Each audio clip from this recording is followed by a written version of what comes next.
Hello दोस्तों, मैं हूं नेहा सिंह दैनिक जागरण के साथ और इस वक्त मेरे साथ जुड़ चुके हैं राहुल महाजन। जी हाँ, जो जिस हफ्ते जब वो घर के कैप्टन बने उसी हफ्ते उन्हें घर से बेघर होना पड़ा है। चलिए जानते हैं कितना ज्यादा शॉकिंग रहा है राहुल के लिए ये चीज। Rahul, welcome on Dainik Jagran. Thank you. Rahul, क्या कहना चाहेंगे, जिस हफ्ते आप घर के कैप्टन बने उसी हफ्ते आपको घर से भी बेघर होना पड़ा है, तो कितना ज्यादा शॉकिंग रहा है ये चीज आपके लिए? नहीं, मुझे बड़ा दुःख हो रहा था कि मैं कैप्टेंसी का पूरा मज़ा ले नहीं पाया। वैसे भी मैं कैप्टन्स रूम में रह रहा था कैप्टन बनने से पहले। 3 कप्तान मेरे पहले थे, उन्होंने सबने मुझे कैप्टन्स रूम में रहने की इजाज़त दी क्योंकि मैं स्नोर बहुत करता हूँ, खर्राटे बहुत मारता हूँ। तो कैप्टन्स रूम में काँच में मेरे खर्राटे की आवाज़ चुभ जाए इसलिए लोगों ने मुझे बोला था कैप्टन्स रूम में सो सकता हूँ। पर मुझे कैप्टेंसी का एन्जॉयमेंट करना था, बीबी मॉल से शॉपिंग और करनी थी और कॉफ़ी मुझे मिल रही थी जो सीक्रेटली मैं पी रहा था, जो घरवालों को भी पता नहीं थी, वरना कॉफ़ी चोरी हो जाती। तो वो जो मज़े थे कैप्टेंसी के वो पूरे नहीं कर पाया, बस यही दुःख था। राहुल, क्या इतना जल्दी निकलना आपने घर से ये बारे में सोचा था? क्योंकि अगर हम वोटिंग पोल के हिसाब से अगर हम बात करें तो जहाँ तक हमें पता था कि जब वोटिंग पोल बंद हुई थी, वो ऐसा लग रहा था कि सोनाली जी के वोट सबसे ज़्यादा कम है। तो आपको कितना ज़्यादा सही लगा इस वक़्त आपका घर से निकलना? कैसे कहूँ कि सही था कि नहीं सही? देखिए जीवन में कौन कहाँ से निकलेगा, शो हो या दुनिया हो, ये कहीं न कहीं फिक्स होता है लाइफ़ में कि आपका सफ़र कहाँ तय होगा। हमें लगता है हम 100 साल जिएँगे पर हम 50 साल ही जीते हैं, 40 साल, 30 साल, 20 साल जीते हैं। तो निकलना ठीक हो ना हो ये अपने हाथ में कहाँ होता है, बताइए? ये तो अपनी चॉइस होती ही नहीं है। मतलब आध्यात्मिक रूप से देखो तो मैं देखता हूँ उसी तरह ज़िंदगी में कि कब रेडी होते हैं हम जाने के लिए कहीं से भी। हम तो we always want to clinging on to things हम चीज़ों को पकड़े रहना चाहते हैं। तो मैं ठीक है, वहाँ से गए तो अपने घर आ गया अभी अपनी वाइफ़ के साथ हूँ, प्यार से हूँ। अब कहीं घूमने जाऊँगा गोवा वगैरह कुछ दिनों की छुट्टी मनाऊँगा। अभी बहुत सारी मेहनत बिग बॉस में बैठे-बैठे हो गई, तो अभी जाके और थोड़ी बैठ-बैठ के मेहनत कर लूँगा। वहाँ थोड़ा स्विमिंग हो गया, धूप खाना हो गया, अब गोवा जाके थोड़े और मज़े करूँगा। राहुल, चलिए अगर आपके और राखी की दोस्ती के बारे में बात करूँ, जहाँ राखी ने ये दावा किया था कि आप दोनों की दोस्ती 12 साल पुरानी है, वहीं घर के अंदर ये दोस्ती पूरी तरह टूटी हुई नज़र आई है। उसके बारे में क्या कहना चाहेंगे राहुल, कि ऐसा क्या था कि आपकी और जो राखी की दोस्ती वो पूरी तरह टूट गई घर के अंदर? देखिए ये बात मैं आपके यहाँ सामने क्लियर करूँ, राखी 12 साल शब्द कहाँ से आया पता नहीं, मगर हम जब बैक स्टेज थे, एंट्री जब कर रहे थे हम लोग सलमान भाई के साथ, तो राखी और हम दोनों डरे हुए थे कि इतने साल बाद जा रहे हैं हम लोग और एक हमारा एक दबदबा था एक वक़्त। देखिए जब लोग बहुत साल के बाद जाते हैं, मैं तो सीज़न 8 में भी गया हूँ बीच में, और वो तो हुँ। बहुत साल तो एक एक दूसरे को सपोर्ट कि एज़ अ दोस्त जाएँगे। नंबर 12 साल कहाँ से आया मुझे पता नहीं बिकॉज़ 12 साल पहले तो मैं बिग बॉस सीज़न 2 कर रहा था 2008 में। So I was in Bigg Boss only, तब राखी को मिला नहीं था। जो नंबर 12 पता नहीं कैसे आ गया, कहाँ से आ गया, उसका कोई ता कभी मिला ही नहीं। उस 2008 में तो कोई राखी से मिला ही नहीं था मैं कभी भी। राहुल, जब आप घर के कैप्टन बने उस वक़्त ये आप पे इल्ज़ाम लगाया गया कि आप बायस थे, क्योंकि जब रुबीना ने आपकी कैप्टेंसी के दौरान ही जब उन्होंने ये कहा कि वो घर का काम नहीं करेंगी, वो खाना नहीं बनाएँगी, आपने उन्हें कुछ नहीं कहा। वहीं पे उन्होंने जब अपना एक फिंगर दिखा दिया था, तो उसे लेकर इतना ज़्यादा बवाल होने लगा था। उसके बारे में राहुल आप क्या कहना चाहेंगे कि क्यों आपने उस वक़्त रुबीना को ये नहीं कहा कि आपको खाना बनाना है? नहीं, कोई वजह नहीं थी। देखिए रूबी मेरा अभिनव बहुत अच्छा दोस्त है और मेरे को उसने बहुत सपोर्ट किया शो में। मेरा ज़्यादा से ज़्यादा समय अभिनव और रूबीना के साथ जाता था, और मैं बायस बिल्कुल नहीं था। टीवी पे शायद दिखा नहीं गया, उन्होंने दिखाया नहीं था ये बात को। मगर रूबीना क्या है, मैं उस दिन खुद नाराज़ था कि रात को जो लेट तक चिल्लाना चल रहा था, वैसे ही 5-6 घंटे की नींद मिलती है, 8 घंटे की नहीं होती है। वहाँ आपने देखा होगा लाइव में कि एक्चुअली 2-3 हुँ। बजे लोग सोते, 4 बजे तक लोग जगे, मैं सो नहीं पा रहा था। और सुबह उठ के ताकत नहीं थी, तो उनका जो उन्होंने निषेध किया था 1 दिन का, मैं बोला हफ्ता भर नहीं कर सकते हैं, तो मतलब देखो आपको कुछ ना कुछ दंड देना पड़ेगा। मैं भी उनसे एग्री कर रहा था कि गलत हुआ है जो हुआ है। मैं किसी को फेवर नहीं करता हूँ, एज़ अ कैप्टन मैं एकदम अनफेयर रहता हूँ, पर जिसका पॉइंट मुझे सही लगता है, वो भले पब्लिक को सही लगे ना लगे, बिग बॉस को सही लगे, अगर मुझे लगता है मेरे कैप्टनशिप में तो मैं उस बात को सपोर्ट करूँगा। और मुझे रुबिन का जो जो सवाल उठाया था, वो सही लगा।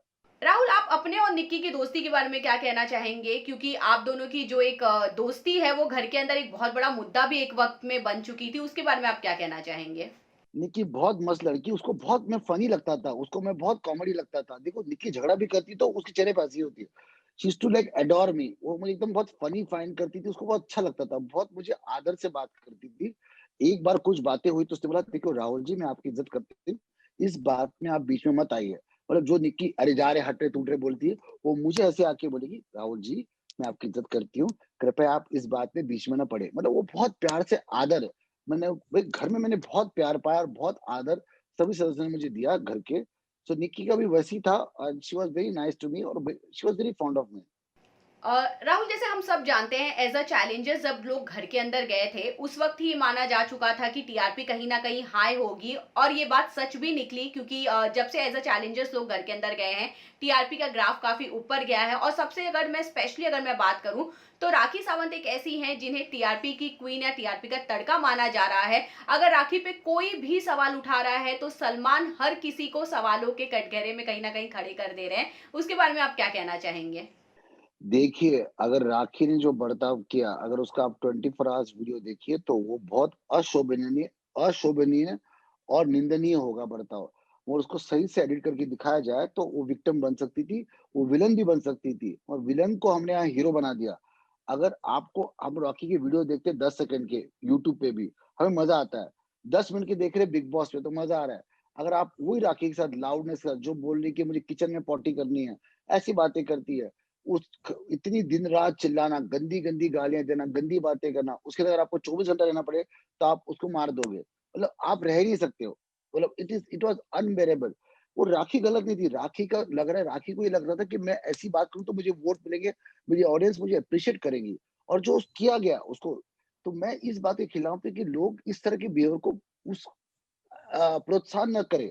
कि राखी वैसी बुरी लड़की नहीं, अच्छी घरेलू लड़की है, पर उसको लगता है कि मैं ऐसी रहूँगी, मैं एकदम स्ट्रीट लेवल फाइट करूँगी, एकदम गंदगी में आऊँगी, लोग पसंद करेंगे और लोगों ने पसंद किया भी कुछ हद तक, जो गलत है, जो लोगों की तरफ से भी गलत है और राखी की तरफ से भी गलत है।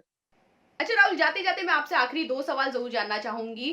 सबसे पहले तो मैं आपसे ये जानना चाहूँगी कि आप किस ऐसे कंटेस्टेंट को देखते हैं जो गेम में बहुत ज़्यादा आगे तक जाएगा, और आपको क्या लग रहा है कि कौन ऐसा है जो इस वक़्त सबसे अच्छा गेम प्ले कर रहा है?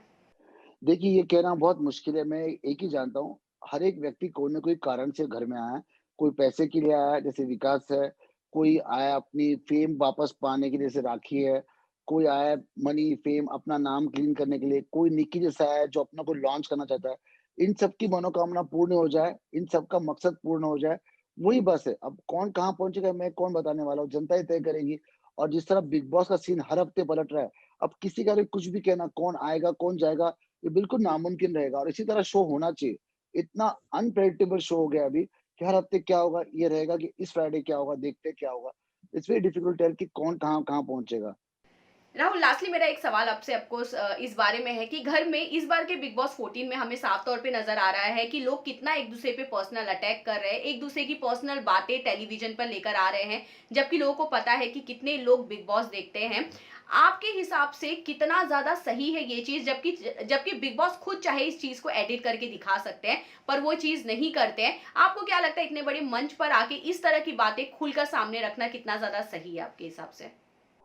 मेरे ख्याल से पर्सनल लेवल पे आना एक हद के बाद मज़ाक में आना अलग बात है, मगर आप जब दुश्मन हो तो ये बातें करना मेरे ख्याल से उचित नहीं है। मगर लोग हर तरह की चीज़ देखना चाहते हैं, अगर दर्शक नहीं दर्शकों की बात है, मेरे ख्याल से एडिट में भी चीज़ें उड़ाई जा सकती है।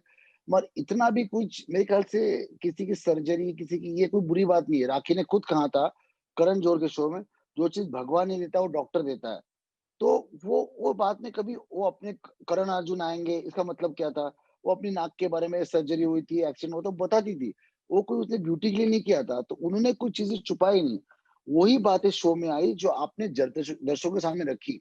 अगर अली की कोई बात है, इन्होंने शो में लाई, 10 साल पुरानी बात।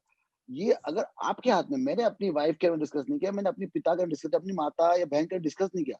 अगर आप चीज़ों को शो पे लाएँगे या मीडिया में कहीं आपने लाई है, तो उसपे हर एक जन टिप्पणी देगा, ये सबका अधिकार है।